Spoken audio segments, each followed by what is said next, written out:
GCC വാർത്തകൾ brought to you by new Bombay workshop industrial area Musaffah 13 Abu Dhabi. നമസ്കാരം. GCC വാർത്തകൾ. 2024 ജനുവരി 1 പുതുവത്സര ദിനത്തിൽ യുഎയിലെ എല്ലാ സ്വകാര്യ മേഖലയിലെ ജീവനക്കാർക്കും ശമ്പളത്തോടു കൂടിയ അവധി ദിനമായിരിക്കുമെന്ന് മാനവ വിഭവശേഷി സ്വദേശിവൽക്കരണ മന്ത്രാലയം അറിയിച്ചു. എക്സ് പ്ലാറ്റ്ഫോമിലൂടെയാണ് മന്ത്രാലയം ഇക്കാര്യം അറിയിച്ചത്. സർക്കാർ സ്വകാര്യ മേഖലകൾക്കുള്ള അംഗീകൃത ഔദ്യോഗിക അവധികൾ സംബന്ധിച്ച യുഎഇ മന്ത്രിസഭാ തീരുമാനപ്രകാരമാണ് അവധി. വാരാന്ത്യ അവധിക്ക് പിന്നാലെ യുഎയിലെ സ്വകാര്യ മേഖലയിലെ ജീവനക്കാർക്ക് പുതുവർഷം ആഘോഷിക്കാൻ പുതുവത്സര ദിനമായ തിങ്കളാഴ്ചയും അവധി വരുന്നു എന്നതിനാൽ തുടർച്ചയായ 3 ദിവസങ്ങൾ അവധി ലഭിക്കും.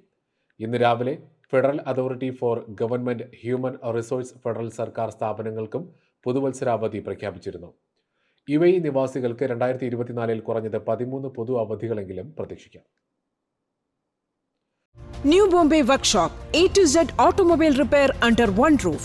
One of the authorized service partners of Bosch Cars. High quality maintenance, repairs and timely service for light and heavy vehicles. We provide 24 hours recovery service. New Bombay Workshop, Industrial Area, Musafa 13, Abu Dhabi. Call or WhatsApp 050 444 2423. Riyadh bus പദ്ധതിയിൽ പ്രധാന ശൃംഖല പൂർത്തിയായതായി Riyadh royal commission അറിയിച്ചു. പദ്ധതിയിൽ 2145 bus സ്റ്റേഷനുകളും സ്റ്റോപ്പുകളും വഴി 679 ബസ്സുകൾ service നടത്തുന്നു. ഇതോടെ റിയാദ് ബസ് പദ്ധതിയിൽ ബസ് സർവീസ് റൂട്ടുകളുടെ എണ്ണം 54ആയി. യാത്ര ആസൂത്രണം ചെയ്യാനും റൂട്ടുകൾ അറിയാനും സർവീസ് സമയങ്ങൾ അറിയാനും ഇന്ററാക്റ്റീവ് മാപ്പ് വഴി യാത്ര ട്രാക്ക് ചെയ്യാനും എളുപ്പത്തിൽ ടിക്കറ്റ് വാങ്ങാനും റിയാദ് ബസ് ആപ്പ് യാത്രക്കാർക്ക് അവസരമൊരുക്കുന്നു. GCC വാർത്തകൾ brought to you by new Bombay workshop industrial area Musaffah 13 Abu Dhabi.